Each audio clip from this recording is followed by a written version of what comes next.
o que me chamou a atenção, tanto além, evidentemente, agora da exoneração bombástica de mais vários elementos da equipa do governo, né, vários ministros, e agora com a nomeação do Dr. João Pinto para exercer as funções de responsável máximo da IGAI, né, portanto, Inspeção de Estado. Mas o que me chamou mesmo a atenção é a matéria que foi publicada em vários jornais, que teve que ver com o fato de que, mais uma vez, o governo angolano contraiu mais um empréstimo, cerca de 200, mais de 200 milhões de dólares, portanto, 250 milhões de dólares desta vez, ao Banco Mundial. E aqui eu gostaria de abrir um parênteses para chamar a atenção a forma como o Banco Mundial vai concedendo empréstimos ao governo angolano, né? Eu tenho aqui, fiz uma pesquisa, só das que eu achei aqui, das que eu achei ao longo do ano passado, o Banco Mundial já concedeu 200 milhões de dólares ao governo angolano só para investir em recursos humanos, formação de recursos humanos, Ministério da Saúde.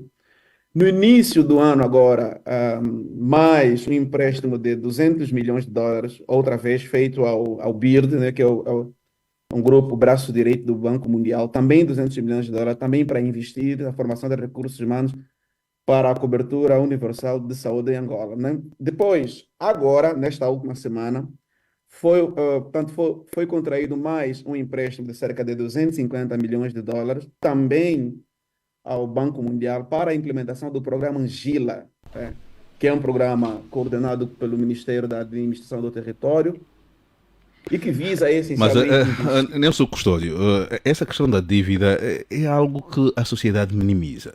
Se nós tivermos que nos ater àquilo que é o Concordo plenamente. principal instrumento de gestão do país, que é o Orçamento Geral do Estado, parte das receitas são destinadas para pagar dívida e o Estado continua a gerir o país com dívida mais dívida e toda a gente finge que não vê nada e não lê nada. É um problema muito sério, né? Porque são dívidas que vão comprometendo cada vez mais o futuro das próximas gerações e elas essencialmente vão numa direção. No caso em específico desses 250 milhões de dólares agora, vão numa direção oposta àquilo que efetivamente deveria ser o rumo que o país deveria estar a seguir já neste momento em termos de governação. Porque estes 250 milhões de dólares foram contraídos por empréstimo com o objetivo de financiar de forma criteriosa, porque Mas aqui mais do que isso esse também dinheiro, é pormos, 58.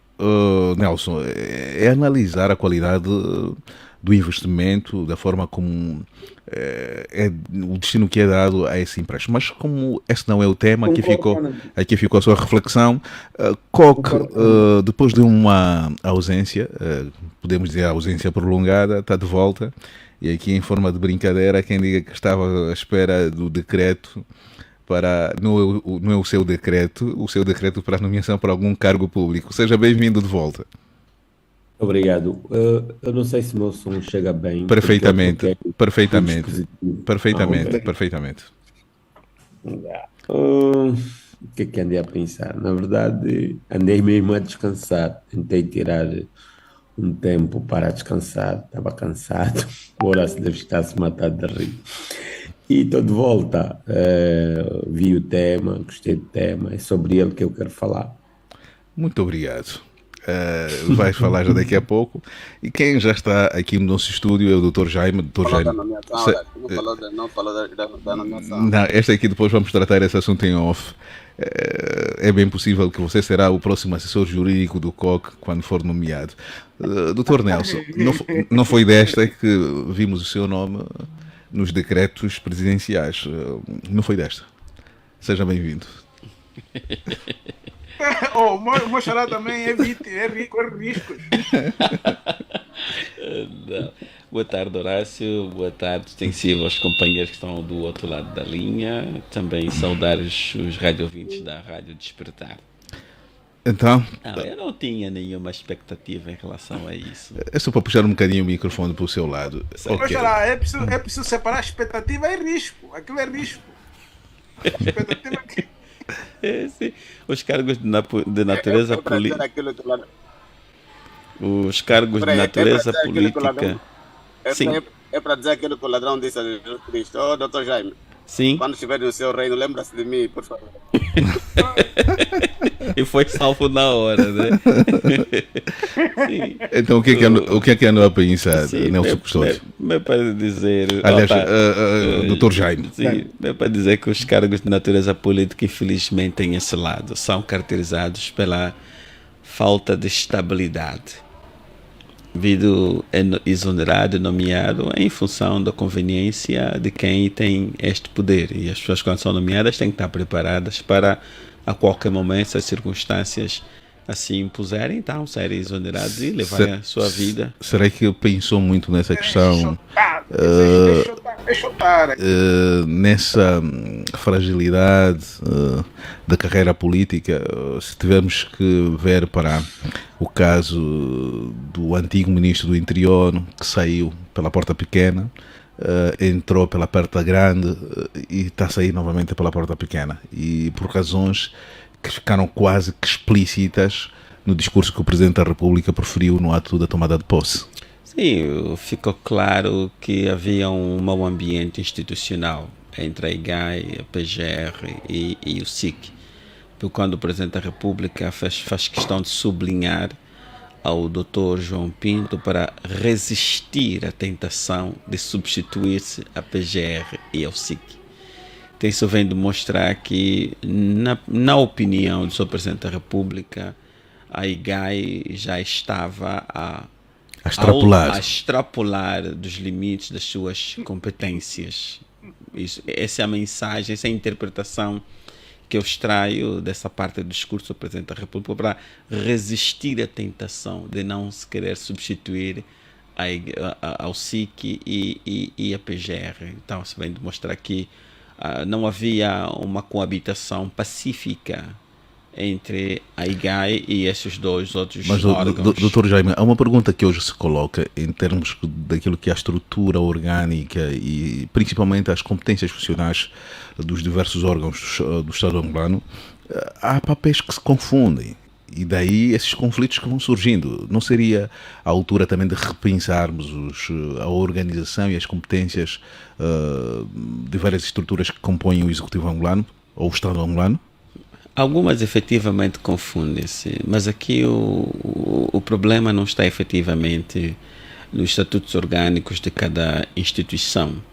É que nós, angolanos, por defeito de fábrica, acabamos ignorando os estatutos orgânicos das instituições e conduzimos as instituições em função da nossa própria perspectiva.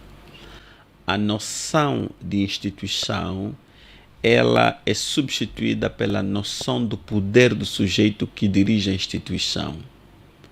É muito comum olhar para os dirigentes, violar os estatutos orgânicos, não terem nenhuma preocupação com o cumprimento das regras da legalidade. Mas como corrigir isso? É uma questão comportamental. Então, durante muito tempo foi assim. Nós preferimos sujeitos fortes em vez de querer instituições fortes, não é?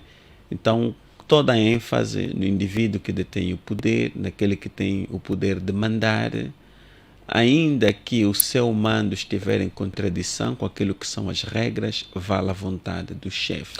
Mas aqui também é algo que chama a atenção, é a forma como determinadas figuras vão deixando o aparelho do Estado e de uma forma até humilhante. E é o que se fala em que o antigo responsável da IGAI saiu humilhado e, aliás, estamos habituados o presidente João Lourenço a dar algumas indiretas e a de hoje pareceu mesmo uma direta ao responsável da IGAI. Pronto, o Presidente da República tem uma coisa que lhe é característica. Sempre que dá posse a alguém, ainda que forem 20 indivíduos, tem um discurso para cada um deles. Eu tenho estado muito atento a isso. Ele tem um discurso para cada um deles. E no discurso ele consegue fundamentar a sua decisão. Ele não diz exatamente que quem saiu fez isso, as recomendações que ele faz a quem está a tomar posse é uma forma de dizer: é isto que fez com que o sujeito que você está a substituir tivesse sido exonerado, por isso não o faças. E hoje ele foi muito cirúrgico em relação ao Dr. João Pinto, que resista à tentação de não querer se substituir ao SIC e à PGR. Isso é muito profundo. Vem demonstrar que o ambiente institucional não está saudável. Entre a IGAI e ou não era saudável. Não era saudável. Haviam linhas que depois foram diluídas e já não se sabe quem é quem efetivamente. Mas antes de entrar para o meu raciocínio da semana, eu gostava aqui de voltar a reiterar uma sugestão que eu já apresentei. A IGAI deveria sair da tutela do Sr. Presidente da República e passar para a Assembleia Nacional, tal como estava previsto a alta autoridade contra a corrupção. Contra a corrupção. Passar para a Assembleia Nacional, tendo em consideração a dimensão daquele órgão. Se ele tem que velar pelo cumprimento dos aspectos legais da gestão do orçamento, da gestão patrimonial, do cumprimento das regras que orientam a administração pública, o Sr. Presidente da República também é sujeito do âmbito de fiscalização da IGAI. Ou seja, devia ser também escrutinado. É que quando se escrutina o ministro, está-se a escrutinar o Presidente da República, porque o ministro é apenas a quem o Presidente da República conferiu delegação de poder, delegou poderes para exercer determinadas funções específicas dentro dos limites que ele próprio definiu. Então, o sujeito que é objeto da ação de fiscalização da IGAI não pode ser o chefe do fiscal. A história do árbitro-jogador ao mesmo tempo. Não é, estás a ver? É como se eu pudesse mandar no juiz. Mas o que acontece? Não, estou a falar numa situação. Mas na prática, o país que nós temos é esse. Desculpa, como se eu mandasse no juiz e o juiz está a me julgar. Depois, eu tenho poder sobre o juiz de validar ou não a sentença, a decisão do juiz. O juiz nunca me julga, naturalmente. Então eu penso que é o momento de nós repensar. Já que vamos entrar em 2024, que vai ser um período que inicia um conjunto de reformas, adequações legislativas, que poderá também culminar com a Constituição. Pensamos efetivamente o posicionamento da IGAI, que na minha perspectiva ele deveria ficar alocado na Assembleia Nacional. Repare, por exemplo, aqui a título exemplificativo, o Tribunal de Contas. Quem fiscaliza os atos do Tribunal de Contas é uma entidade contratada pela Assembleia Nacional. Qual é essa entidade? A Assembleia Nacional faz um concurso público anualmente, assim que determina a lei, que é para selecionar uma empresa que vai auditar os atos do Tribunal de Contas. Porque, do ponto de vista representativo, numa república, a Assembleia Nacional é o órgão com maior legitimidade política, o órgão mais representativo. Estão lá as mais diversas sensibilidades políticas representadas, passa a redundância, naquela casa. O Presidente da República representa efetivamente a vontade política expressa por um partido. A Assembleia Nacional representa a vontade política expressa pela diversidade dessas sensibilidades. Muito obrigado. Daí ter essa legitimidade para ele poder auditar, fiscalizar as ações aqui ficou, do tribunal. Aqui ficou Mas essa a minha reflexão. Sim. prendia-se... Doutor, Sim. essa reflexão do Dr. Jaime cria-nos outras. Mas é o seguinte, nós já vamos entrar, temos aqui duas análises que poderão nos roubar algum tempo.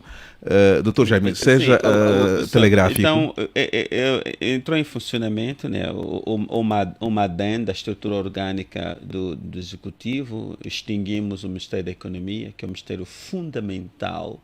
A gente pode extinguir tudo, mas não extingue o Ministério da Economia. Podíamos até separar as funções. Economia de um lado. O Ministério da Economia, só para me confirmar? Sim, foi. Já não existe o Ministério da Economia foi extinto. em Angola, foi extinto.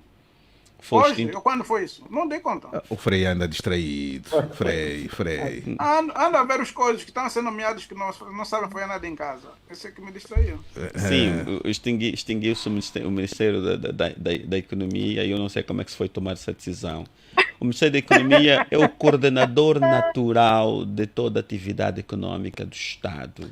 Mas a pergunta que se coloca é quem vai desempenhar a função do Ministério da Deixa-me Economia? ver. Quem vai assumir essa responsabilidade? Essa é a grande questão que se Meu coloca. xará, Sim. desculpe a minha ignorância então e o meu atraso. Isso foi quando? Essa semana? Sim, Foi Frei. ontem. Foi. Agora, Nessa última remodelação, Frei.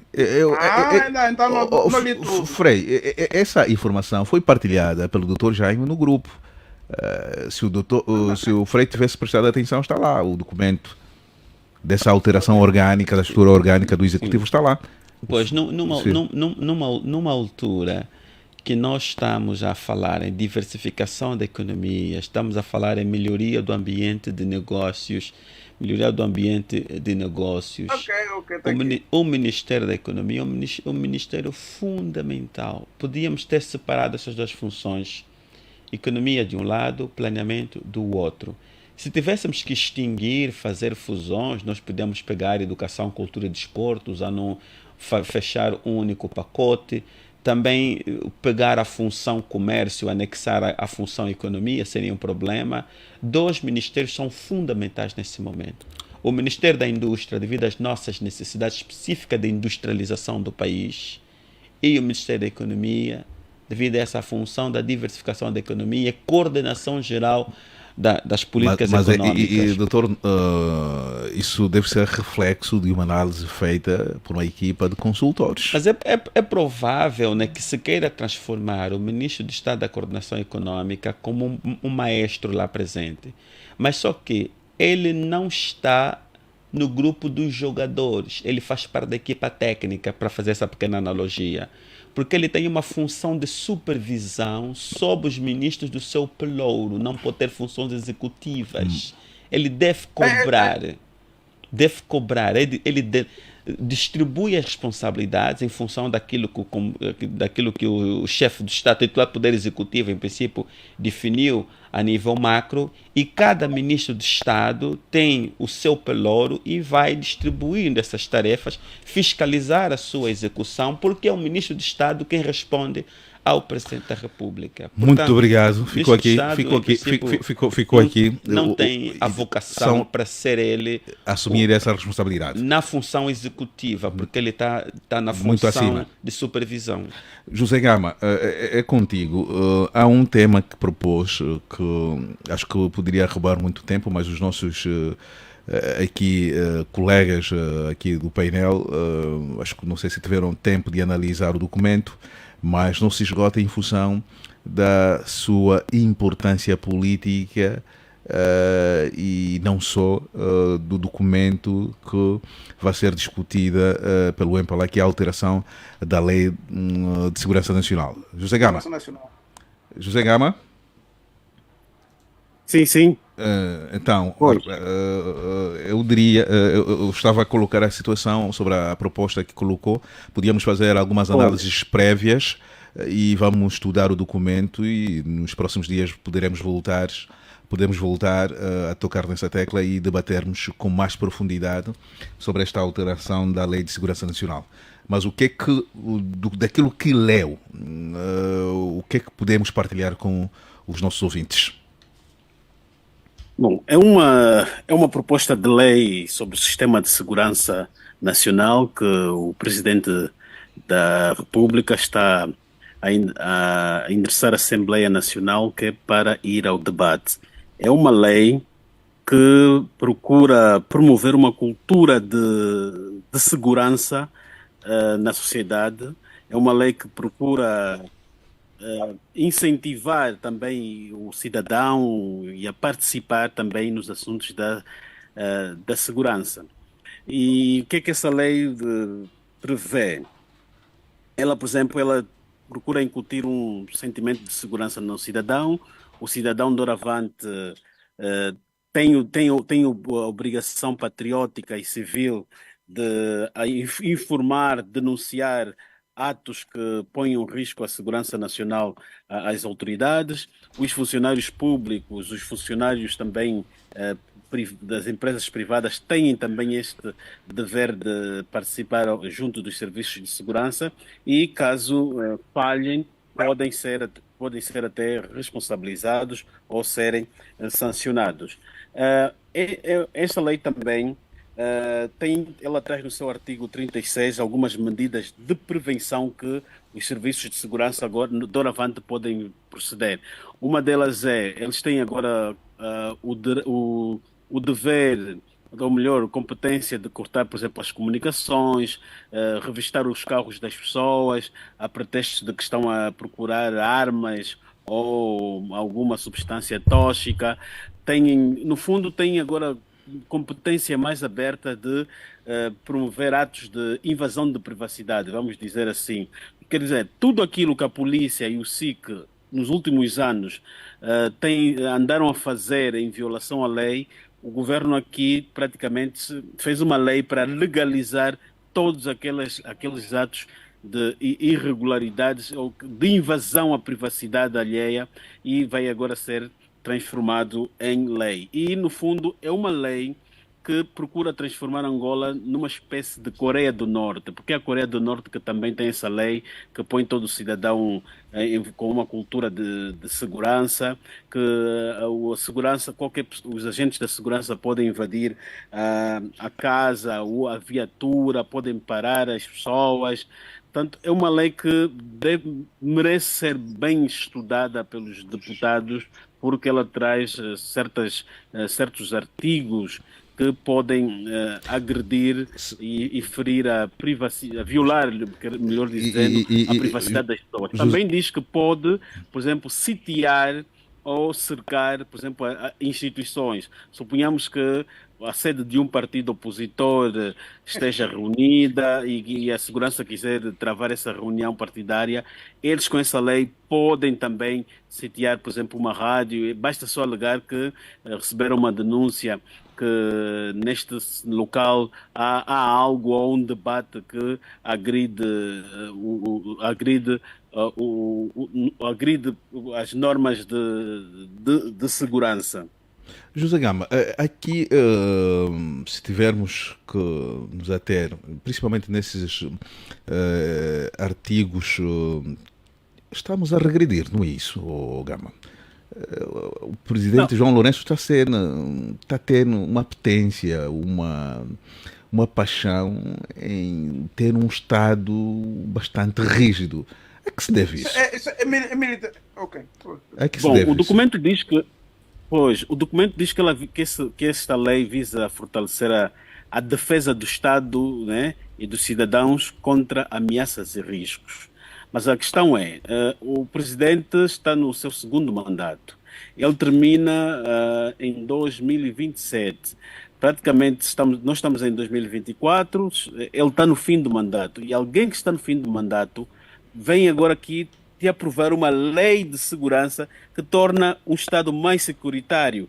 A sociedade já tem estado a reclamar, e há livros a indicar isso, que Angola é um Estado securitário. E o presidente, antes de sair, aprova uma lei que fiscaliza ainda mais toda a sociedade. Não difere muito com aquilo que José Eduardo fez antes de sair.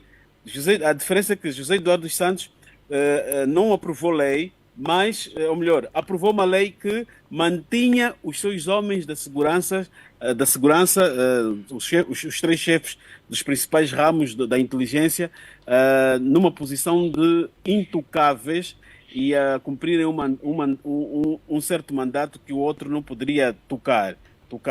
Agora, o João Lourenço está a fazer quase a mesma coisa, mas promovendo aqui uma lei que coloca o país ainda mais num sistema mais securitário. Nós estamos a lutar para um Estado de direito e democrático, mas temos aqui um presidente a sair e a querer nos deixar um Estado oposto ao Estado de direito e democrático. Está aqui a nos deixar uma lei que, doravante, os serviços de inteligência podem passar a ir para nossas casas, confiscar os nossos computadores, podem até também cortar as comunicações do país, interromper as vias. Quer dizer, há normas ali que só se tem quando se está no estado de emergência ou no estado de sítio, e o presidente aqui atribui agora estas competências aos serviços de Ou segurança. seja, Quer dizer que estamos, amanhã estamos numa Gama, eleições, a resumidamente, própria segurança do Estado. Como? resumidamente, estamos a legalizar o Estado totalitário.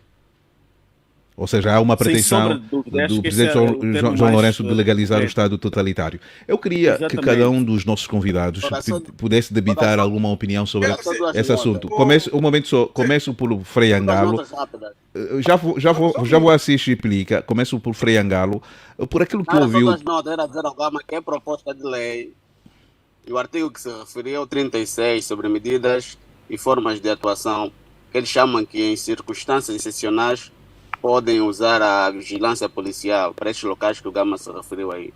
Vigilância policial até dentro dos autocarros, qualquer lugar, por circunstâncias excepcionais. Aqui estamos a Isso falar. vai ser previsto na Constituição. Não, e Ok. as circunstâncias excepcionais é o que ele menciona, que é quando se detectarem alguma ameaça, algum risco. Ele pode dizer que tomou conhecimento que neste carro ou nesta determinada zona há armas de fogo, há substâncias tóxicas ou algo que atenta contra a saúde pública.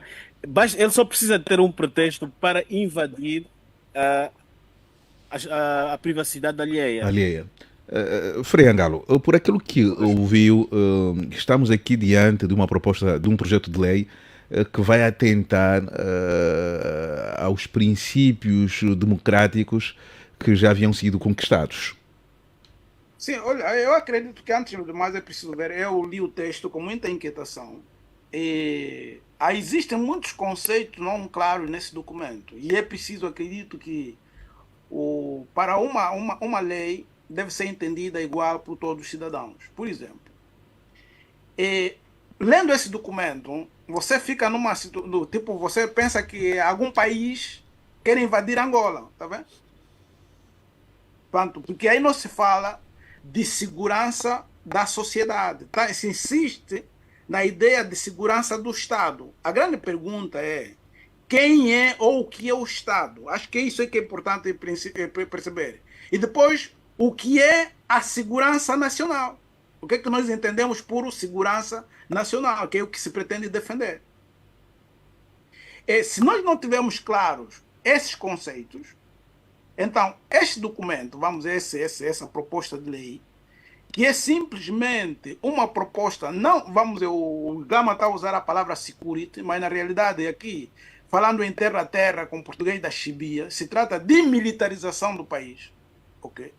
Portanto, leis como essa você encontra na Rússia, na Bielorrússia, na Coreia do Norte, agora nesses países da América Latina, onde os bandidos chegam até na televisão, porque isto aqui, no fundo, você cria um país criminoso, tá vendo? É um país criminoso. Portanto, a segurança do Estado não depende da militarização. Os países mais seguros no planeta, os países mais seguros no planeta são os menos militarizados. Essa aqui é uma lei de militarização. É uma lei, digamos, de anarquia, porque o que é que vai se acontecer? Vai se transferir o poder, exatamente, e no fundo estamos a trazer de volta. Se quisermos entender isto, atenção, porque esse documento me parece mais militar que de policiamento, ok? Porque uma coisa, numa sociedade civilizada, quem garante a segurança pública é a polícia, e a polícia já tem documentos suficientes. É um documento que acredito inútil, inútil, ok? Fora do tempo, porque o que nós precisamos como sociedade e como país também, um pouquinho de inteligência. A humanidade evolui. Existem erros do passado que hoje, com o maior esforço que você pretenda fazer, a mentalidade e o estádio da humanidade já não permite essas barbaridades. Ok? Isso aqui é uma lei bárbara, de bárbaros, de selvagens.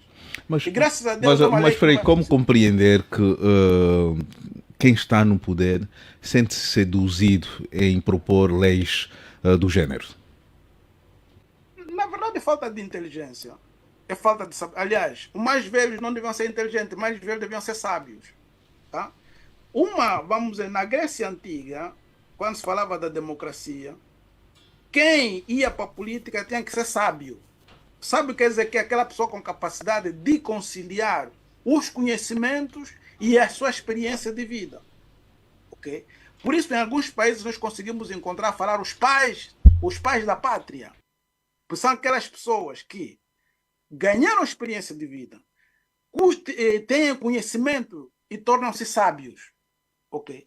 Um governante, um político a sério, deve ser um sábio. A competência política se traduz pela sabedoria existencial. Isto é que está a faltar. Portanto, essa apetência, vamos dizer, primeiro é inútil. O povo angolano é um povo pacífico. Okay? Essas leis da preocupação de segurança do MPLA são completamente inúteis. O povo angolano, com todos os problemas, o povo angolano é um povo pacífico, é um povo de grande coração. Portanto, se o povo angolano... Essa passividade, Frei, essa passividade, em muitos casos, é confundida, como se diz na gíria, um povo tapado. E sim, como um povo idiota. Eles sabem disso. Mas atenção, que o povo vai ficando saturado. Nós vimos ontem no São Paulo, aquela situação aí, que deveria, na minha perspectiva, aquilo sim é uma questão de segurança pública. E Angola tem mais problemas de segurança pública do que de segurança nacional. Que quer dizer, por exemplo, eu passo aqui a palavra aos juristas, tem o Mochará, tem outro aí do... Vou já passar a palavra a eles. Aliás, sim, temos aqui no painel 3. O que é que entendem quando aí nesse documento se chama segurança nacional, o que querem falar? Quando falam de segurança do Estado também, quem é o Estado? O que é que se quer defender? Porque o governo do MPLA não tem preocupação com a população, porque o conceito de Estado que se tem é o conjunto das instituições do país e a população. Muito obrigado. Eu passo a palavra agora ao Coque. Coque, estamos a dar passos, como se diz, a passos atrás. Cada vez mais há uma tentação dos governantes reforçarem e aqui legalizarem o Estado totalitário. Está também com essa impressão? Horácio, eu não sinto qualquer surpresa, isso não me surpreende. Acho muito normal em realidades como nossa, porque a ideia que tenho é que nas civilizações, normalmente quem gere as civilizações houve o desejo e a vontade do seu povo. E não é o nosso caso. Nós não estamos numa civilização.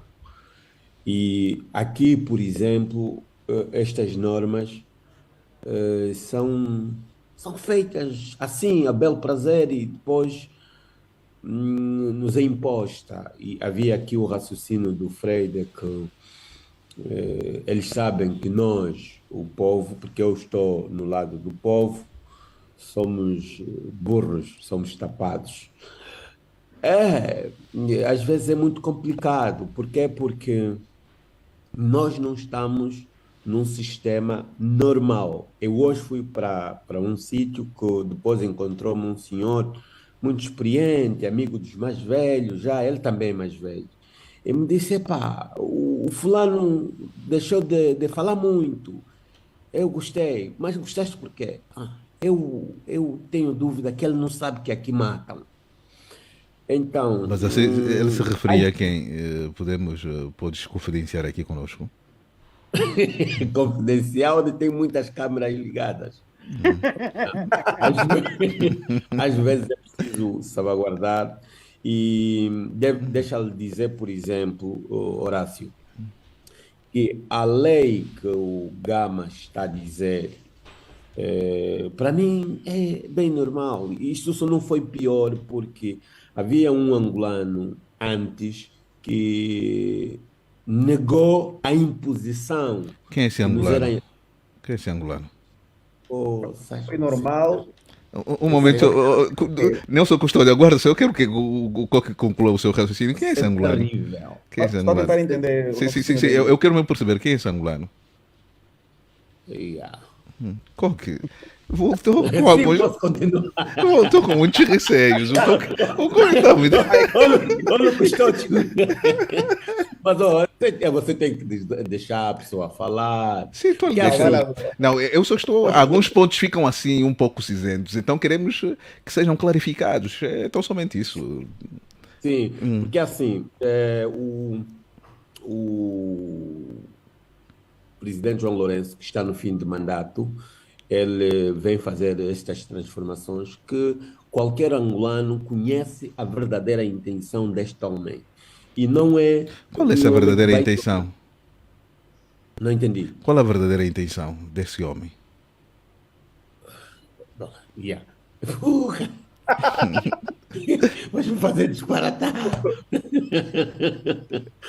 É porque já falamos aqui, não ficaria bem toda hora a repetir. Não faz mal, né? Mas é quem está a nos Nós acompanhar só dissemos hoje, várias vezes ô aqui nesse Coque. programa que o presidente João Lourenço está a criar um cenário favorável para se manter, se puder, mais tempo possível no poder. Por quê? Porque só que assim agora vai desviando o tema, tá vendo? Porque agora estamos a falar de outra coisa.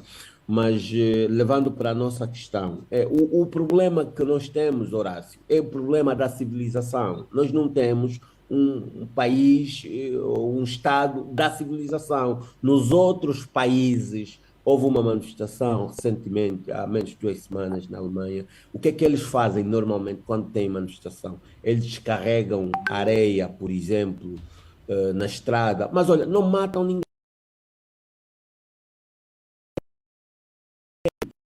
For aqui no nosso contexto, verás o que é que vai acontecer. Porque isto aqui é uma selva. E isto não tenho medo de dizer. Este é o maior problema. O problema é que entre nós ainda temos angolanos que são carnificinas. Ou seja, eles parecem se alimentam da carne humana. Este é o maior problema. Quando se quer chamar aqui o nome ao o povo é tapado, é falso. O povo sente dor. E o povo tem esse receio. É um pouquinho sobre isto que eu estou a dizer. Por exemplo, o resultado, ele se mantém qual for o nome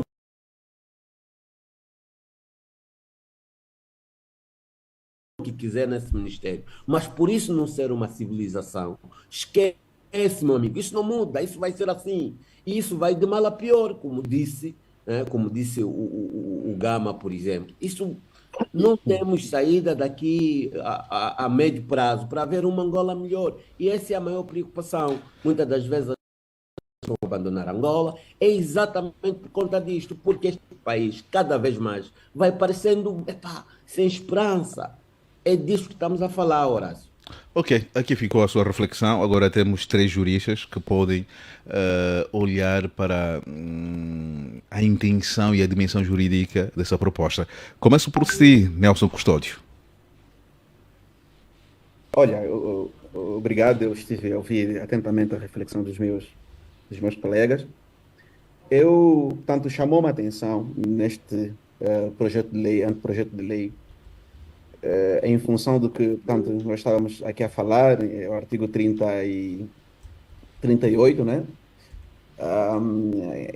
Que de facto levanta mesmo algumas preocupações muito sérias, porque veja só, nós estamos a falar, o artigo 36, desculpa, nós estamos a falar de uma lei que tem por consequência a limitação dos direitos, liberdades e garantias fundamentais dos cidadãos. E nessa vertente não pode dar margem para que hajam interpretações extensivas. Por exemplo, se o artigo 36 traz aí as medidas de prevenção e vai dizer que em casos tanto o Estado pode adotar medidas de proteção. Agora, seria fundamental que a própria lei explicasse o que efetivamente significam essas medidas de prevenção, ou o que vem a ser essas medidas de prevenção. Por quê? Porque senão você dá margem para que, ao arbítrio de quem está no exercício do poder político, no caso o Estado, e aqui é preciso que nós nos lembremos de que, ao longo da história, normalmente, se existe um ente que tenha a capacidade de cometer as maiores atrocidades e violência contra os seus cidadãos é mesmo o Estado, porque é o Estado que detém o monopólio da força, todos nós sabemos disso. Então, aqui, se nós encontramos aqui um conjunto de questões que dão margens para duplas interpretação por parte de nós, os cidadãos, eu já levanto um questionamento em relação à finalidade dessa lei. Porque a justificativa que se encontra é de que a lei atual, a lei 2/2002, está desatualizada, ou seja, não está em conformidade com a Constituição da República de Angola. E aqui eu levanto uma outra reflexão, que é o seguinte: como é que é possível, em 2023, 2024, passados que são quase 14 anos da entrada em vigor da Constituição de Angola de 2010, tenha vigorado no país uma lei que rege tanto a segurança do Estado, né, que não tenha sido recepcionada pela Constituição, porque se o Estado diz que ela está desajustada à atual Constituição, então significa dizer que nós estávamos a viver, estava a vigorar no país uma lei que nem sequer havia sido recepcionada pela Constituição de 2002. Tanto, é uma lei que já havia, tanto a própria Constituição de 2010 revogou a antiga lei, né, ou a atual lei que ainda está em vigor, né, que é a Lei 2/2002. Portanto, isso para mim é que é preocupante, porque nós estamos a falar de uma tendência muito autoritária, né, nos últimos, diríamos assim, movimentos em termos de estruturação dos órgãos do Estado. Há uma tendência muito autoritária do presidente João Lourenço nos últimos tempos. Estamos a falar aqui que é o medo das consequências que poderão advir do fato de que, quando chegar o momento em que a sociedade começar a pressionar, e vai chegar esse momento, eu creio que 2024... Aqui há o elemento que o Nelson Custódio está a introduzir, em que essa lei pode estar a cumprir um calendário político. O presidente João Lourenço está efetivamente convicto que vai manter-se no poder após as eleições de 2027, ou seja, será o candidato do MPLA em 2027. Como essa medida poderá ser contestada, é preciso endurecer todas as leis que possam efetivamente limitar o exercício dos direitos dos cidadãos. Estará a querer dizer isso? Naturalmente. Portanto, o que estamos a querer dizer aqui é que, de fato, verifica-se uma tendência muito autoritária. Olha, aliás, deixem-me só tentar aqui chamar a atenção de nós todos. Cada um de nós que está aqui, faça só uma reflexão do ponto de vista psicológico do presidente João Lourenço. Vocês vão notar que, do ponto de vista psicológico, o presidente João Lourenço, na minha avaliação, na minha opinião, eu acho que carrega dentro de si uma tendência muito autoritária. Se nós estamos, lembram-se a semana passada que tivemos aí a tomada de posse do presidente Tshisekedi no Congo Democrático, em quem ele esteve. Ele foi o último a entrar, e não sei se vocês viram o vídeo em que ele chega no estádio com toda a pompa e circunstância, parece um rei que está a chegar e todo mundo querendo aclamá-lo. Isso é típico de pessoas que, quando chegam em algum lugar, querem que todos os holofotes, todas as atenções sejam completamente viradas para si. Isso é típico de pessoas que têm problemas do ponto de vista psicológico, tá? Então, nós precisamos começar a traçar daqui para frente um perfil psicológico do presidente João Lourenço. Mas de quem é essa responsabilidade de estudar o perfil psicológico do presidente João Lourenço? A responsabilidade, antes de mais nada, é de todos nós angolanos. Mas proteger... o Nelson Custódio não é formado em psicologia, terá elementos suficientes para analisar com precisão? Olha, não preciso de ter elementos suficientes para analisar com precisão, mas nós lemos filosofia política, nós lemos os clássicos próprios da filosofia política, como o livro 1984, de George Orwell, em que, normalmente, o modus operandi das ditaduras é sempre essa. Começa sempre pela transformação do Estado de Direito e democrático num Estado securitário. E o Estado securitário ele é caracterizado justamente por esse tipo de perfis, de posturas. Uma concentração maior de controle, vigilância, controle. Olhem só, por exemplo, o que acontece com o presidente João Lourenço quando se desloca a uma província. Eu não conheço, num Estado democrático e de direito, normal, está a dizer normal, Ora, o presidente, quando se desloca para uma província, precisa, para quê? De ter tapetes vermelhos, ter aí o- os órgãos de protocolos todos do Estado deslocados para essa província, há uma militarização excessiva das ruas, um aparelho do Estado por parte da UGP. Mas para que tudo isso? Não precisa de tudo isso. Ok, Né? muito obrigado, Então, Nelson Custódio. é Agora, normal, sim, essas sim. coisas que acontecem Nelson Custódio, não são normais. muito Portanto, eu obrigado acho que nós precisamos prestar atenção ao que vem aos acontecendo. sinais. O que vem acontecendo. Chiplique Eduardo, acontecendo. conseguiu ler com algum cuidado esse projeto de lei de segurança nacional? Exatamente. Proposta, né? Essa é a proposta, sim, essa é a inicial proposta, e sim, a sim. É porque é um proposta. projeto de lei. É bom que ressalve isso, que é uma fase de elaboração da lei. O Presidente da República pode propor à Assembleia Nacional, é o que está a acontecer. Depois vai seguir a fase dentro da Assembleia Nacional, da discussão, aprovação. Portanto, ainda tem caminhos a percorrer até chegar a uma lei. Primeiro, do ponto de vista constitucional e legal e de lei, a segurança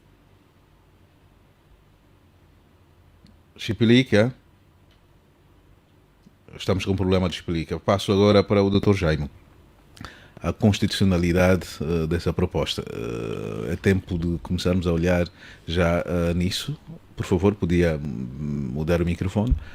Dr. Jaime, Chiplique acho que está com problema de internet. Olha, Horácio. Sim, sim. Horácio. Uhum.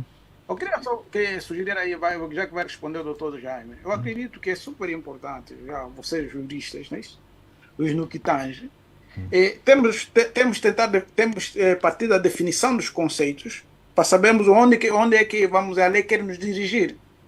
Ok? Acredito, aqui se fala de segurança, as expressões que se repetem nesse documento que eu li é segurança nacional, segurança do Estado. Que são as palavras que mais se repetem, né? Lei da Segurança Nacional. O que é que nós entendemos por segurança nacional?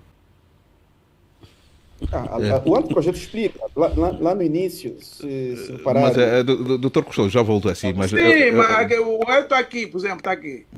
Ameaça à segurança nacional, capacidade ou intencionalidade direta ou indireta de causar danos aos interesses e objetivos nacionais. O que é que a gente entende aqui? Mas é isso que eu falei, Preangado. Ameaça à segurança nacional. O que é que pode constituir uma ameaça à segurança nacional? Um ativista? Tudo. Pela lógica do que está na lei, é tudo. Mas já volto a si, Nelson Custódio, já volto a si. Dr. Jaime, por favor, responda-me a minha questão. A constitucionalidade, se podemos já começar a nos preocupar com isso, desta iniciativa legislativa do titular do Poder Executivo. Já volto a si, Chiplica.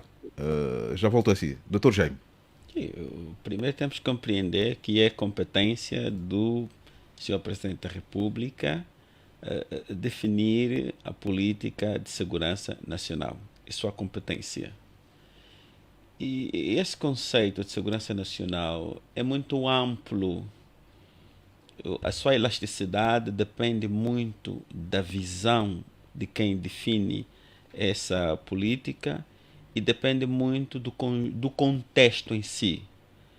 E qual é o contexto que justifica a criação dessa lei? O contexto internacional, o contexto interno, o contexto regional. Então, os Estados podem... Mas o que é que pesou mais? Se tivermos que olhar com objetividade, o que é que pesou mais? Sim, temos que se pudesse fazer essa proposta? Já se passam muitos anos e a dinâmica internacional evoluiu consideravelmente. E os Estados têm que ir ajustando o seu conceito, a sua noção, as suas políticas de segurança nacional em função dos seus objetivos, dos seus interesses e das ameaças que os seus serviços especiais efetivamente vão identificar. Aqui o grande objetivo é a proteção, acima de tudo, do território angolano e do seu povo. Mas isso vai muito além, não é apenas uma proteção militar em que temos que dispor do material bélico, de militares treinados, de agentes de inteligência. Quando se fala de segurança nacional, inclui em tudo a segurança da produção de alimentos, da produção de medicamentos, da nossa indústria, do nosso sistema de educação, a influência cultural que vem de fora, que pode ser um projeto de um país que pretende usar a força da sua cultura, que é para moldar pensamentos, forma de ser e estar na sociedade em função dos seus próprios interesses. Então, é um conceito muito amplo e abrange todas as esferas da nossa sociedade, desde que se identifique que a quebra de um desses elementos pode colocar em causa a estabilidade do nosso território, das nossas instituições ou do povo angolano. Então, há países que atualizam periodicamente a sua doutrina de Mas segurança. aqui os elementos que se contêm Não, justificam, desculpa, olhando para esse contexto, o doutor está a fazer uma viagem, mas objetivamente. Não, é para que quem está nos ouvir não entenda isso como um bicho de sete cabeças. Nos Estados Unidos da América, cada presidente, quando assume o poder, para além daquilo que já está definido, ele também define a sua visão de segurança nacional. Biden definiu a sua visão de segurança nacional. Recentemente, a União Europeia também definiu a sua visão de segurança nacional, onde incluiu a Rússia e a China como ameaça. A Rússia também definiu a sua política nacional. Mas essas políticas interferem tanto na vida do cidadão como essa lei pretende. Mas o que é que acontece? Se for acompanhar. De um cidadão, Se for, há coisas que estão acima do direito. Era bom que percebêssemos Quem são isso. essas coisas que estão acima do direito? Repara para o mundo como ele mudou desde 2011, quando houve a questão das Torres Gêmeas. Os legisladores norte-americanos mexeram profundamente nas leis sobre segurança. 2001, doutor Jaime. 2001. Obrigado. Mexeram num conjunto de leis que fazem parte do pacote de segurança nacional. E nós ouvimos ouvimos o vazamento de informação por via de Eduardo Snowden, o ex-analista da NSA. Há nos Estados Unidos da América, por exemplo, a lei dos agentes estrangeiros. Se for um cidadão norte-americano que recebe financiamento... Mas doutor, eu queria que...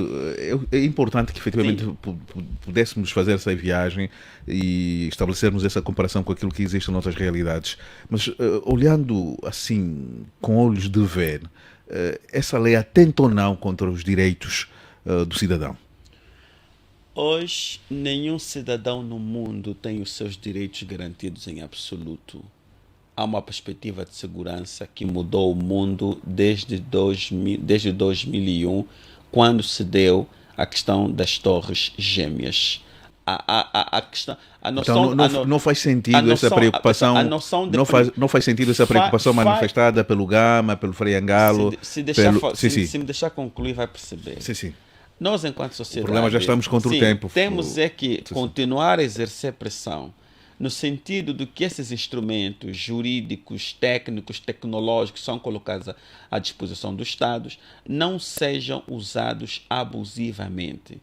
Tal como vimos o escândalo daquele software espião israelita, o Pegasus, que muitos estados adquiriram, que é para poder vigiar jornalistas, advogados, opositores, inimigos pessoais e tudo. É isso que a sociedade deve procurar evitar fazendo pressão. Mas a sociedade não vai evitar que os estados se munam desses instrumentos jurídicos, técnicos e tecnológicos que é para manter a segurança, incluindo manter o seu cidadão. Resumidamente, é normal que se tome essa iniciativa. Quando me força a dizer normal, eu não usaria a expressão normal. Qual a expressão adequada que usaria? Não usaria. Os tempos mudaram e os Estados têm que se ajustar a essas mudanças. E os tempos justificam essas leis. Passava pela cabeça de alguém, por exemplo, que houvesse o terrorismo islâmico em Moçambique. Não passava pela cabeça de ninguém. Por isso. Então, são mudanças que ocorrem na sociedade.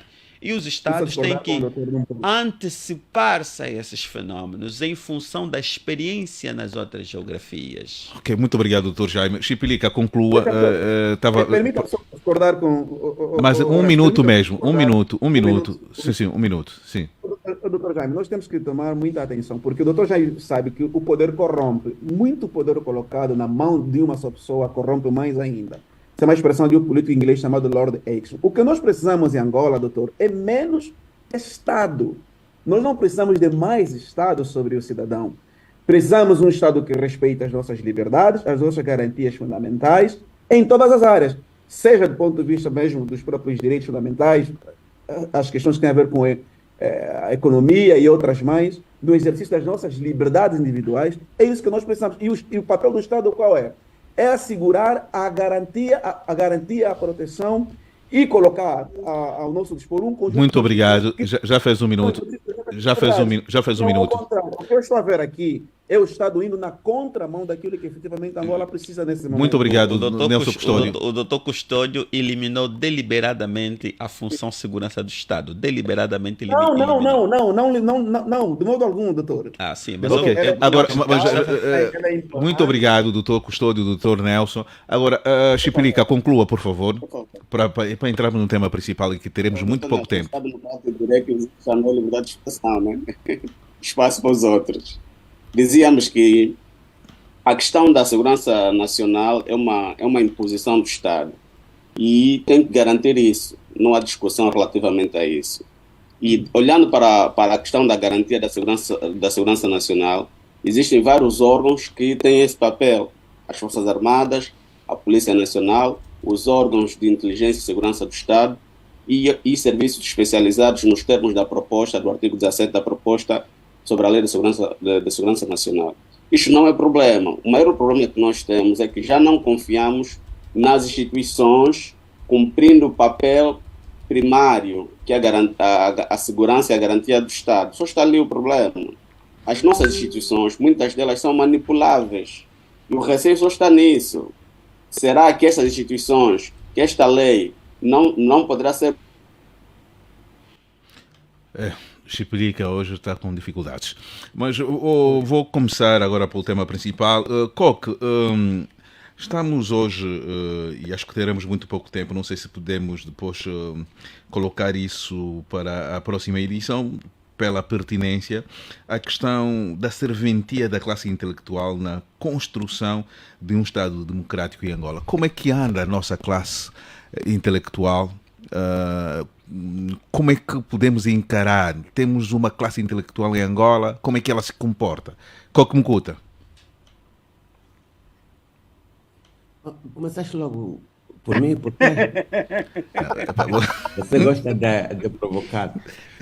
Mas eu tenho a ideia de que temos pessoas formadas, temos pessoas que estudaram, temos pessoas com alguma formação técnica e ainda não conseguimos criar uma verdadeira classe de intelectuais, porque depois se mistura o grupo ou classe intelectual versus classe política e depois também classe política versus a classe empresarial e fica uma confusão.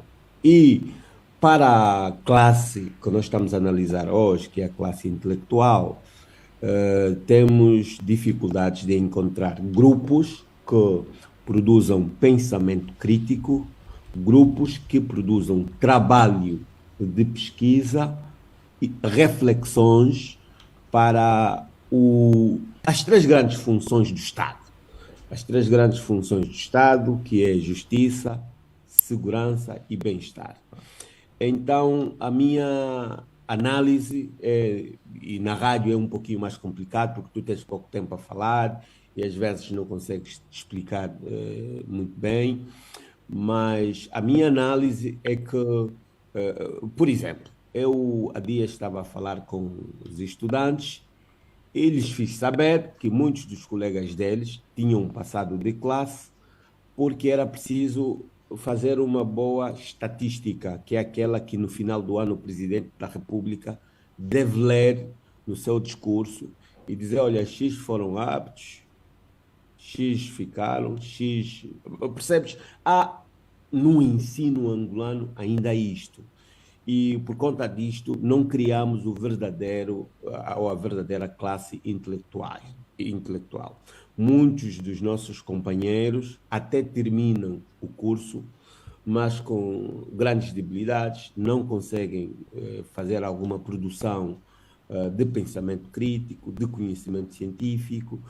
E então, para criar uma classe verdadeiramente intelectual, é o jogo que nos falta. E se nós estivermos a questionar a existência ou não da classe intelectual, tu não podes dizer que aqueles que não são intelectuais têm uma serventia ao poder político. Ou seja, aqui aparece o Tiplica, que pedia a verificação do tema. No final das contas, essa é a minha análise. A tua análise. Frei Angalo. Sim. Eu queria, antes de responder a questão aí da classe política, fazer algumas considerações sobre essa história da segurança, né? Sem querer voltar. Eu queria dizer que os países... rápido, já não temos tempo, Frei. Sim, os países mais... demora mais que aqui. Os países mais seguros do mundo, né? No topo está a Islândia, depois vem a Nova Zelândia, a Dinamarca, a Áustria, Portugal, Japão e Suíça. Ok. E em relação às leis, eu acredito que é verdade que o presidente e o seu partido são autônomos em fazer leis. Mas eu acredito que em Angola está a haver um excesso de autonomia em inventar leis. Porque se há um problema, primeiro o problema é denunciado publicamente, porque as leis devem existir para dirimir um problema aceito e conhecido publicamente. Não é um gabinetezito, uma pessoa que acorda de manhã e inventa uma lei, como essa lei de segurança nacional. É uma lei que não serve para nada. E aqui vamos para aquilo que efetivamente deve garantir a segurança nacional, que tem a ver com a instrução. Se nós nos atermos àquela definição que o Moxará apresentou do que é a segurança nacional, é isso? Portanto, o que vai garantir a segurança em Angola é o desenvolvimento. E para haver desenvolvimento em Angola é preciso investir na instrução, investir na investigação.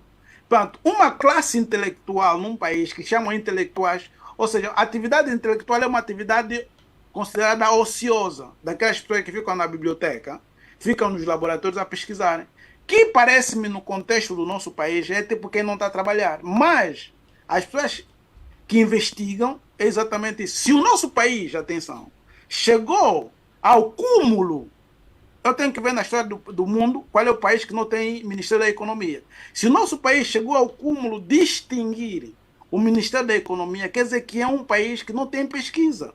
Porque o Ministério da Economia devia ter equipas de estudo e pesquisa para compreender e alinhar e delinear as linhas de ação para a economia no país. Quer dizer, se de ânimo leve extinguimos um ministério como o Ministério da Economia, quer dizer que no país não se investiga. Aliás, esse ministério, de fato, sempre foi um ministério inútil, porque o ministério mais importante é aquele que distribui o dinheiro que recebe das ajudas. Que é o Ministério das Finanças. Então, Frei, nós temos em Angola uma classe intelectual? Classe intelectual temos, atenção, não vamos aqui menosprezar. Não estamos. A minha responsabilidade é questionar. Temos uma classe intelectual em Angola? Temos uma classe intelectual, sempre tivemos. O problema é aqueles intelectuais independentes, ou se mantêm no equilíbrio, nosso programa é ponto de equilíbrio, ou então devem hibernar. Ok? Porque mas a intelectualidade é compatível com uma postura de hibernação e de indiferença, que podemos até considerar como uma postura de indiferença com aquilo que é a responsabilidade de um intelectual? Na verdade, o que acontece? Os intelectuais têm depois responsabilidades familiares, tá vendo? Ok. Isto obriga muitos a retraírem-se. Então podemos dar razão àquela frase que quase que se tornou a frase do ano dos intelectuais do peixe frito, aí do Dr. Raimundo? Ou os intelectuais da barriga? O Dr. Raimundo é intelectual ou não? Não sei, eu estou a perguntar por aquilo que o Frei disse. Eu gosto de dizer, por exemplo, os angolanos em si, essa pode ser um aspecto, uma consideração muito parcial. Pelo modelo da escola angolana, onde somos muito generalistas, as pessoas se esforçam bastante, tem muita gente competente. Por exemplo, os nossos alunos, os alunos que saem de Angola vão para o estrangeiro, em qualquer universidade, basta que se dediquem 25% do esforço que faziam em Angola normalmente estão no topo nas universidades no estrangeiro. Portanto, intelectuais temos. O problema é o espaço de expressão. Mas os É que intelectuais não não tem teriam, espaço. não teriam essa responsabilidade de criarem um espaço, um espaço de atuação, um espaço em que eles poderiam efetivamente impulsionar as grandes alterações sociais e não só da nossa sociedade, do país. O intelectual, como dizia o Custódio, tem que produz, tem que escrever. Para escrever, para escrever e publicar precisa de dinheiro. E o grande esforço que o MPLA faz é exatamente isso, não investir em quem escreve. É só ver, por exemplo, se você não tem jornais públicos, vamos dizer, os jornais que imprimem, por exemplo, nenhum jornal, vamos dizer, hoje consegue manter-se na rua impresso, tirando o Jornal de Angola. Ok? Obrigado. Sim, vou terminar aqui. Sim. Um livro em Angola, um livro barato, custa 8.000 kwanzas. E o Frei tem um livro de poemas. José Gama. José Gama, a classe intelectual angolana é acusada de ser uma classe cobarde, de vendida ao opressor.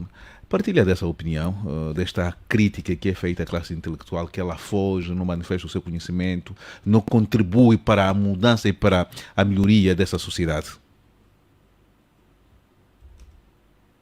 Acho que o José Gama não está, hein? José Gama? Saiu. É o problema de luz. Ele estava com dificuldade de problema de luz. Essa pergunta coloco aqui ao Dr. Jaime.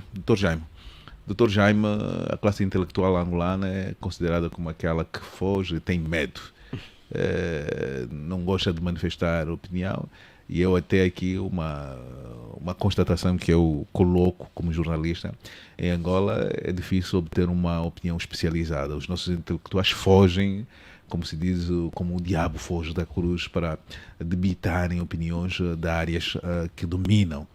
A que se deve este monitoramento, esta autocensura da classe intelectual angolana? Nós temos, de facto, intelectuais em Angola, e concordo com o Frei, que diz que se um estudante em Angola dedica apenas 25% do esforço que faz aqui, é um excelente estudante em qualquer parte do mundo. Eu tenho um amigo que é especialista em petróleo e gás, o Matumeno, estava aqui na Faculdade de Engenharia, conseguiu uma bolsa, foi estudar na Escócia. Durante 4 anos, o Matumeno esteve no quadro de honra na Escócia, com estudantes americanos, japoneses. Sem querer interromper o que está a dizer o Jaime, o estudante topo nos últimos anos na Federação Russa, toda a Federação Russa, ok, o melhor estudante, sempre com diploma vermelho, é um angolano. Só para avançar. Okay. Na área de aeroespacial. Muito obrigado, Sr. Frei. Então, nós temos estudantes extraordinários em toda a parte do mundo. Nós vimos, quando se deu a Covid, quem veio cá chefiar a delegação chinesa que veio aqui, montar aqui aquele equipamento sensível era um angolano, que muitos de nós já soubemos dele quando esteve cá de regresso. Então, mas temos que compreender... E a minha pergunta, doutor? Sim, temos de compreender que os fenómenos têm uma história própria.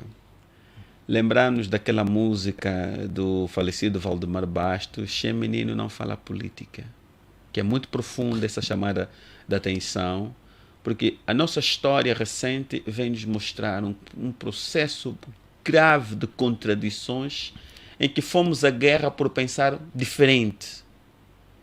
Então, nós ainda estamos nesse processo de construção. Os intelectuais angolanos são egoístas? Não é que não sejam egoístas, muitos são cautelosos, porque nós ainda estamos... O que é que o doutor chama de cautela? Porque nós ainda estamos a construir esse processo de coabitação na diferença.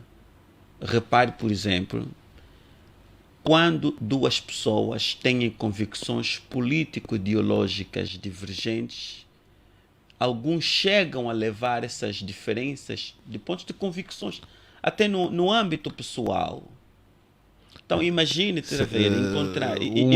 O intelectual não teria...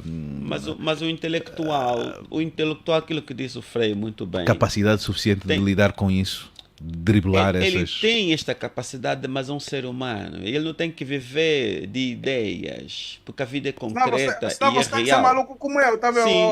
Você tem que ser maluco como eu. Eu, por Tem que ver exemplo, muita gente foge andar comigo. muita gente foge de andar com freio ou freio. Por quê? Sim. E Eu, quando isto, estou em Angola, eu sou lobo solitário. e- Sempre e- fui assim. Mas, isto aqui é geral. É geral. Não tem que ver só com a classe dominante no poder. Não, mas Se for analisar, se for analisar como funcionam as estruturas dos diversos partidos políticos e como eles lidam com as divergências, como resolvem as divergências internas, vem-nos mostrar claramente que nós ainda temos doutor, um caminho. a classe intelectual, os nossos não teriam essa responsabilidade, já que eles estão Mas tem abalizados em estudar vários fenómenos. E nós estamos aqui a discutir isto. Sim, sim. Estamos aqui a discutir esse assunto. Isso é um ato de coragem, discutir esse assunto. Quantas pessoas o Horácio liga para fazer um comentário e fogem? A maioria. Então é um ato de coragem. Falar em Angola, todo o indivíduo que fala e debita os seus conhecimentos é um herói? Será querer dizer isso, doutor? Eu penso que sim, eu penso que sim, porque a primeira coisa que acontece quando teces uma opinião, a primeira pergunta que se faz é ser de que partido? Quem lhe mandou falar isso? Quem são os amigos dele?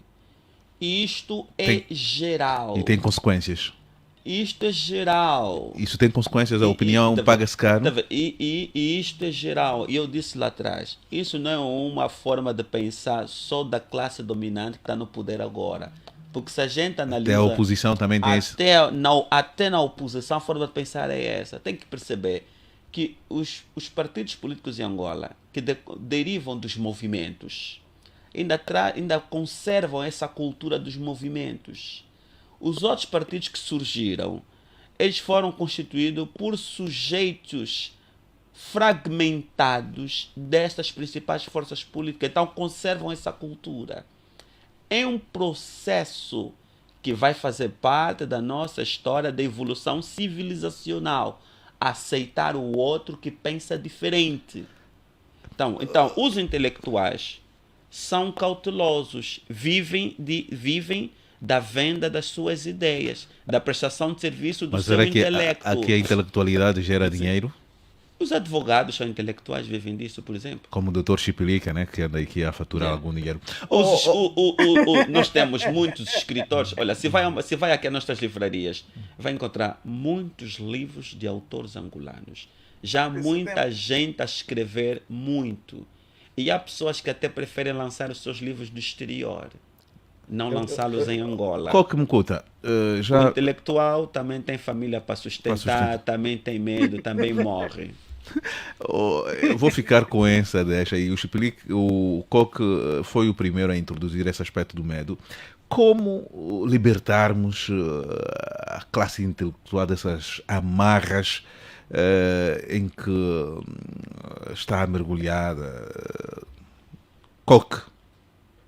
Eu recebi uma mensagem agora de um ouvinte, David Miranda. Ele pede para rever a modalidade do programa, porque falamos de muitos temas em pouco tempo e depois ficamos sem espaço para nos explicarmos exatamente, ou nos explicarmos bem. Vamos melhorar isso. Vamos melhorar isso. Acho que na próxima edição podemos efetivamente ser mais restritivos. Aqui ficou esta opinião.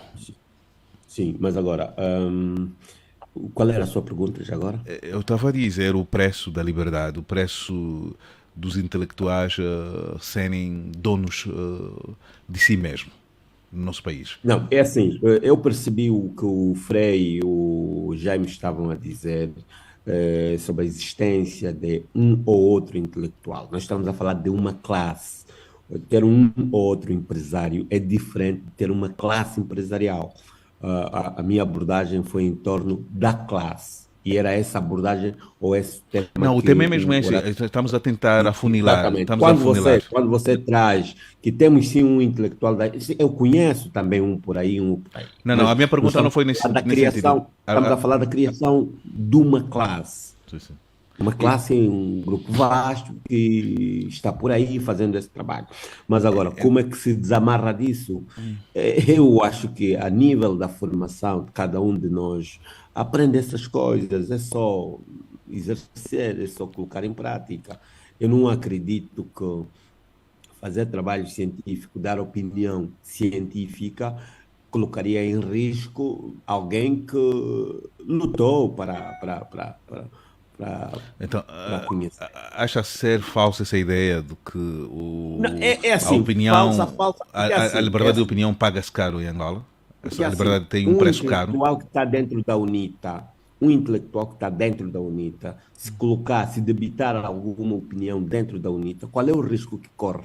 De perder o destaque, de perder o espaço. Um intelectual que está dentro do PRS, se debitar algum valor dentro do PRS, qual é o risco que corre?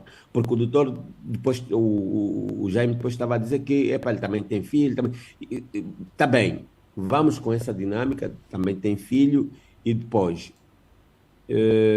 o que eu acho é que era preciso, porque que aqui matam, aqui era preciso despoletar a classe. Não estamos a falar na existência de um ou outro intelectual. Era preciso despoletar a classe, uma classe mais forte de intelectuais que possa mesmo criar grandes alterações no nosso contexto político. É esta a ideia que eu tinha, né?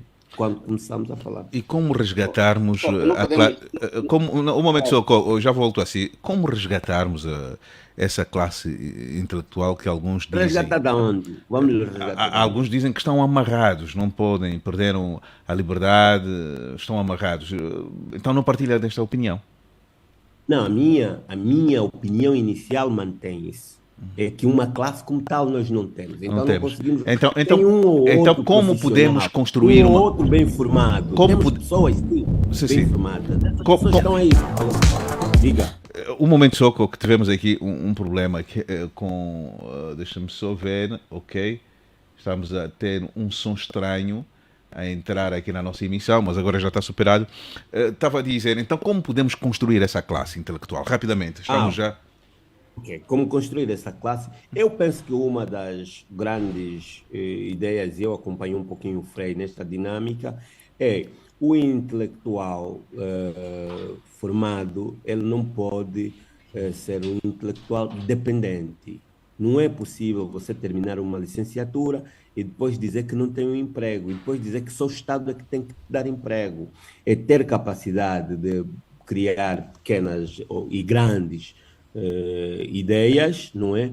Para poder vincar e para criar grandes e pequenas ideias, um intelectual, um indivíduo bem formado, deve ter essa capacidade, deve ter essa condição, Mas Coca, essas condições. não podemos esquecer, também não podemos deixar de ser realistas, que o espaço de expressão é importante.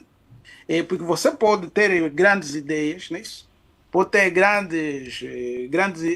Por exemplo, em Angola nós temos muitos inventores, hein? Atenção, temos muitos inventores. Mas como não se traz ao público este gente? Os inventores são miseráveis em Angola. Mas eu aqui há algo bastante interessante que eu queria partilhar, independentemente de ser moderador. Nós, por exemplo, aqui o Coque, pelo menos já foi funcionário dessa casa de rádio. Nós aqui, por exemplo, a Rádio Despertar tem um grande problema em que se eu tiver que contactar, por exemplo, essa extinção do Ministério da Economia, há alguém especializado nesta área, se a Despertar ligar para ele vai dizer que eu não posso falar a Rádio Despertar porque senão vão dizer que essa opinião é da UNITA. Então como é que um intelectual que sabe que a opinião é para ser consumida pela sociedade, para a construção, para educarmos a sociedade, e o intelectual ainda tem medo? Até responsável de instituições... A razão é a dependência que o suposto intelectual tem com o seu umbigo, né? De onde sai a sua alimentação. Olha, Se esse empresário, se esse intelectual tiver alguma outra fonte de receita, e qualquer um de nós aqui fala à vontade, porque cada um de nós tem onde tirar o que comer. Se nós estivéssemos amarrados em algum sítio, certamente, e às vezes você vê o Jaime com algum receio de falar supostamente do seu patrão, é o receio de perder Está a dizer o que emprego. doutor Jaime também tem medo de perder o emprego. Ô, Não, doutor mas Jaime, não, Numa defenda. questão concreta, o Jaime até pode flutuar, mas o Jaime tem um limite. Da sua liberdade. Depois aquilo acende a Horácio, vermelho Horácio. e você percebe que ele já não pode. Permita-me só dizer uma coisa. Doutor Jaime tem o direito de resposta. Esse ele vai se defender, eu vou deixar ela falar. Eu depois falo. Eu só quero dizer, a nível do país nosso, é preciso termos em conta também esse aspecto real. O maior empregador, que é no Ministério da Educação, é o Estado ainda. Eu digo até, acredito que muitos padres não abrem muito a boca, né? Não abrem muito a boca, porque sabem que amanhã tem que dar aula e lá São na escola professores. podem. São professores. Vou chegar aí. A nível de empreendedorismo, você não consegue furar em parte nenhuma, ok? Se você, por exemplo, não tiver algum serviço próximo das instituições do Estado, ok? Por exemplo, não existe nenhuma empresa em Angola que prospere completamente desligada de algum organismo ou de alguma instituição muito ligada ao MPLA. Essas instituições. E então, essa fica muito difícil para os intelectuais. Que eles Essa ideia não pode ser Ok. acabada. Porque assim, Bem. se tiveres umas casas arrendadas, se tiveres uma farmácia, se tiveres uma hospedaria, Meu caro, deixa-me pensar então, Frei. Um momento, conclua. Se tiveres algumas coisas, se tiveres algum colégio, se tiveres coisas que não dependem da ordem de saque, né? Certamente você tem como fazer eu vou responder rapidamente ao Mukuta. Nós não precisamos conhecer os modelos comunistas. Ok. Você começa a empreender, vai aparecer uma lei, vai aparecer alguém a te complicar a vida, você vai falir, mano. É assim que funcionam as coisas. Sim, esse elemento Ok. também, sim. Ô, Frei, deixa-me só tentar abordar uma questão. Olha, a mim me preocupa, eu estava a ouvir, né, cada um de nós aqui a falar, mas a mim me preocupa muito esse aspecto utilitarista que nós empregamos na vida. Veja, um intelectual, é a minha percepção, eu acho que o primeiro compromisso que um intelectual tem que ter é com o conhecimento. Depois, o intelectual também tem de ter reflexão crítica e tem que ter engajamento social. Eu fico pensando, como é que um professor, e aqui eu falo isso porque eu me lembro que eu fui à Universidade de São Paulo, no Brasil. Eu, ao entrar na biblioteca da Universidade de São Paulo, por cima tem uma galeria de fotografias de gente que passou pela universidade e que foi presidente da República Federativa do Brasil. 8 presidentes. Tá? Então, quando você pega isso e traz para o nosso país, eu me pergunto, como é que o intelectual pode ter mais compromisso com a barriga, com esse aspecto utilitarista, do meu carro, do meu cargo, do meu posicionamento, igual o doutor Jaime falou, né? O intelectual também come, mas quem produz conhecimento não está preocupado com isso. Mas, Quem quer mas impactar, aqui não está preocupado com isso, porque o conhecimento Nelson Custódio, essas questões. Nelson Custódio, o conhecimento tem preço. E sabemos que aqui não temos uma classe. Sim, mas o preço do conhecimento, Horácio, não pode ser entendido simplesmente na perspectiva de dinheiro. Não é isso só. Então pode faltar pão em sua casa, não tem problema nenhum. Horácio, se me permitir, eu gostava de esclarecer uma coisa. Mas tem o direito de resposta também. Não é direito de resposta. Não, o Coque fez alguma acusação. Não, o Coque é meu amigo, gosta de brincar comigo. E eu levei na desportiva. Na desportiva, mas não é Sim. verdade o que o Coque disse. Não é verdade. O Só para Coque gosta de concluir, brincar. só para concluir. Mas há uma questão. Por que gosta de brincar? Pá? Mas Horácio, só para conclua mesmo, 10 segundos.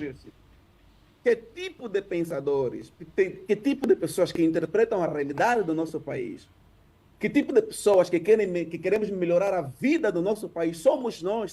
Imagina só, se cada um de nós fosse simplesmente pensar na sua barriga desde que acorda e vai dormir. Eu tive essa semana, vocês não têm ideia da pressão que eu tive essa semana por causa dessas questões.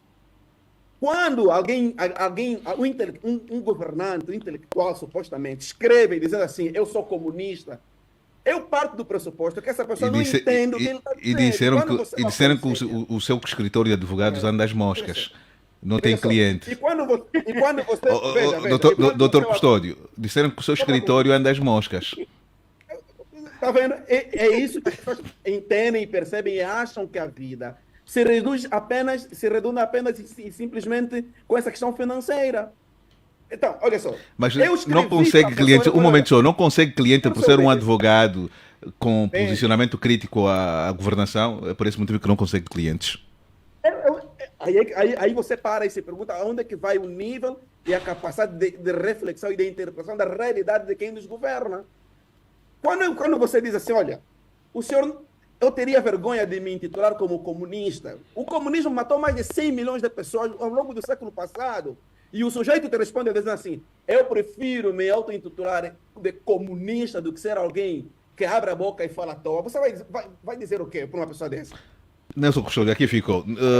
Doutor Jaime, por favor, rapidamente. Já, está, já voltou a se explica. O Explica hoje está com muitos problemas. O doutor Custódio tem que respeitar a liberdade de opção política do comunista. Ser comunista não é mau. Respeitar, Sim, doutor respeita Jaime, isso. respeitar é uma coisa. Respeitar faz parte da tolerância, da abertura é normal.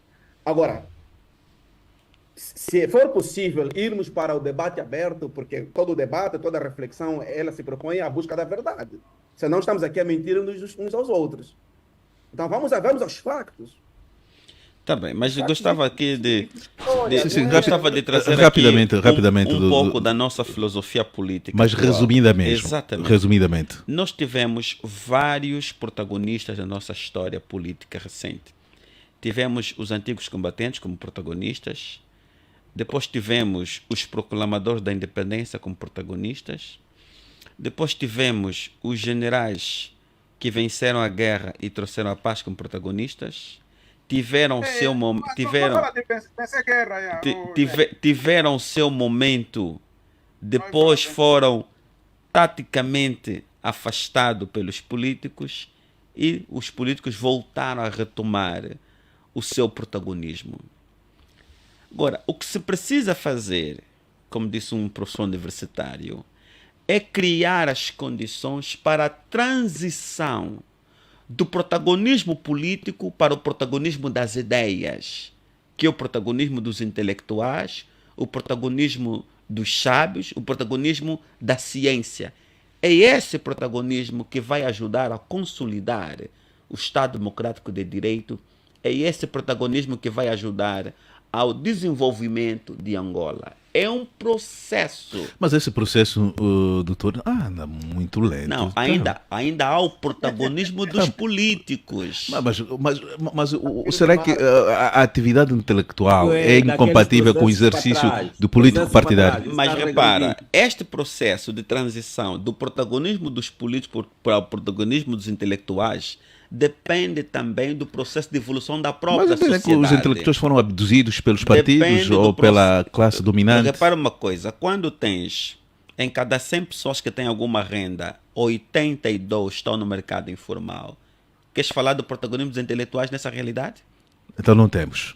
É um processo que você nesse momento não tem condições de afirmar categoricamente. Quando é que Coque, essa palavra fácil é mesmo para finalizarmos. Então precisamos desencadear uma luta para a independência dos nossos intelectuais. É isso, ou Coque Mukuta? Como última intervenção. Eu primeiro entendo que é preciso reforço da criação desta classe de intelectuais, porque existem alguns técnicos, alguns amigos que estudaram direito, alguns engenheiros, mas não temos uma verdadeira classe de intelectuais. Quando ela existir, aquilo que era o exemplo que o James estava a dar de 80% ser um trabalho informal, começa a inverter, a situação começa a inverter, porque a missão do intelectual é transformar estas realidades, né, mal construídas. Então eu entendo que precisamos caminhar para aqui, mas para caminharmos aí, podíamos começar em nós que temos estado a debater um pouquinho isto, levar para outros níveis este debate e depois começar a incentivar as pessoas para fazer aquilo que estávamos a dizer: pesquisas, análise crítica, pensamento crítico, reflexões, e depois ver a questão da segurança, a questão da justiça, É preciso proteger os intelectuais. a questão do Obrigado. bem-estar das pessoas. Chipilica, para finalizar o seu último. São 30 segundos, porque estamos mesmo contra o tempo. Daqui a pouco temos de finalizar, só temos 1 minuto e meio. Já tem muita coisa por dizer, Mas infelizmente a internet. impediste que eu Não, não, falasse. a internet não está Não, boa. não A internet não está boa. foi só a internet, Horácio. Não Sim, foi sim. só a internet. Não, foi a Mas o internet. essencial era perceber de que. O essencial era perceber, depois temos alguns maus exemplos. Ou seja, aqueles intelectuais aproveitam-se dos cargos, das oportunidades, e são esses também depois que vão empurrando os outros. Ou seja, eu calei, estou bem, você continua a falar, o que é que você tem? Portanto, o próprio sistema foi concebido de que aquelas pessoas que são intelectuais dependem financeiramente, economicamente do sistema. Ou você alia-se ao sistema para ter o benefício da sua formação, ou sofre. E mesmo internamente dos partidos políticos, ele tem que seguir a posição do líder. Se o intelectual, e o Coque estava a se referir, apresentar sempre a sua posição, muitas vezes contrariar o líder, vai ser preterido. E como ninguém quer ser preterido do MEL, então rendem-se muitas vezes. Portanto, temos essa questão de... Ou seja, a barriga hoje é o nosso maior inimigo. A barriga é o nosso maior inimigo. Exatamente. Depois a família Frei, também. a família, não, a barriga depois se reflete em sustentar a família. Frei, 30 segundos para finalizarmos. Sim, vamos dizer, o nosso tema hoje era a volta da segurança. Eu insisto em dizer que a segurança passa pela instrução, pelo desenvolvimento cultural, e é lamentável, eu espero que a gente tenha a oportunidade de debater isso, é lamentável, por exemplo, que de forma patética, isso é terrível, se tenha chegado à conclusão que o Ministério da Economia é inútil, quando você tem no plano de desenvolvimento a diversificação da economia, né? É terrível. Mas isso. nós temos intelectuais da barriga, ou seja, hoje o nosso maior inimigo para a independência dos intelectuais é a barriga, Frei. Absolutamente sim. Muito obrigado. Não só dos intelectuais, mas um pouquinho de todos. Nelson Custódio também está amarrado, precisa de alguma independência. Acho que o que o Frei acabou de dizer agora se resume numa palavra só. Nós não temos caráter. Este é o grande problema do nosso país. Ou seja, Vejam só- os intelectuais angolanos não têm caráter. Não temos caráter, não temos. Todos nós estamos no mesmo nível, não temos caráter. Temos preço e pensamos com a barriga, eu nunca vi isso. Olha só para deixar aqui a reflexão, é o seguinte, um país... Mas 30 segundos mesmo, 30 segundos. É para concluir, para a reflexão mesmo, que em 7 anos de governo, você tem um presidente da República que nomeia 5 ministros da economia, eu pergunto, alguma coisa de muito errado não vai mal neste país? Eu deixo essa pergunta no ar. Agora chegou à conclusão que é inútil tal ministério. Doutor Jaime, última palavra. Você tem preço, pois não? Rapidamente, doutor Jaime, já não temos mais para eu não diria que para aquelas divagações. Eu não diria que tem um preço, porque eu não sou comercializável. Mas para sustentar a sua família precisa de um sítio onde vai buscar esse sustento. Não, se trabalhar é ter preço, nessa perspectiva Não, eu tenho um preço, porque eu vendo meu Mas não, esforço, meu saber, aquilo que se dedicação, coloca é que inteligência em troca de um salário no fim do mês. Se o doutor exercer a sua liberdade, não vai ter emprego para depois ser Mas eu remunerado. exerço a minha liberdade, eu estou cá todas as terças-feiras e temos aqui essas nossas Mas discussões como é que não acaloradas. consegue contaminar os demais? Por que é que os outros têm medo? Não, eu disse que são cautelosos. Não é medo, são cautelosos. Olha, e tem uma coisa, eu tenho uma estrutura familiar diferente. Tenho certeza que se eu cair na rua, alguém me vai levantar, vai me dar um pão. Tenho certeza que eu nunca serei um mendigo, porque a minha família não vai permitir isso. Mas nem todo mundo tem uma estrutura familiar que lhe oferece esse conforto. Eu pelo menos tenho. E tenho essa liberdade. Então, aí está o preço Parabéns, da sua doutor Jaime, liberdade. pela Mas postura. então precisam de uma independência, não sei quando é que vai acontecer essa independência. Muito obrigado, meus convidados. Doutor Nelson, já não temos tempo, Não, só uma palavra. Honra e dignidade, doutor Jaime, não tem preço. Viu, meu irmão? Não, era para responder retoricamente o Horácio. Se trabalhar, dedicar esforço, tempo, inteligência, em troca de uma remuneração no fim do mês, é ter preço. Mas essa remuneração é aquela que pode ser cortada se tiver a liberdade.